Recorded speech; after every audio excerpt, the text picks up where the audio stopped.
Ito mga paps, karamihan ito lang, di nila alam. Pagtanggal nitong upuan ng sniper, ang bagong sniper. Yan, naparasimple lang yan. Tanggalin yung dalawang, dyan, tornilyo. Tapos, sa ilalim, may dalawang lock yan. Tanggalin nyo lang yun. Kahit di nyo na balik, di naman, di. Laman masyadong use yun, yan o, yan o. Yung dalawang lock yan, tanggalin nyo. Pag tanggal nyo yan, dali nyo yung maugot. O, kay di yan ha.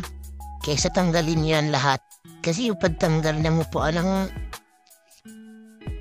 itong sniper na to, yung talagang normal na pagtanggal niyan, lahat yan. Tatanggalin mo para matanggal lang yan, o ganyan, o. Yan. Pag na ilabas niyo yan, ilayin nyo lang palabas, tapos papasok. Tapos, imetan nyo naman. Huwag nyo masyadong pursahin, basta slowly but surely. Yan. Pag nailabas nyo yan, nabutin nyo yung metal na yon. Gamit kayo ng long nose para matanggal. At pag natanggal yun, natatanggal na yung upuan. Yan. Ayan, napakadali na lang niya matanggal, oh.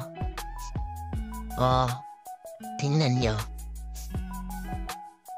Oh, tanggal na. O, diba? Bilis lang. Thank you.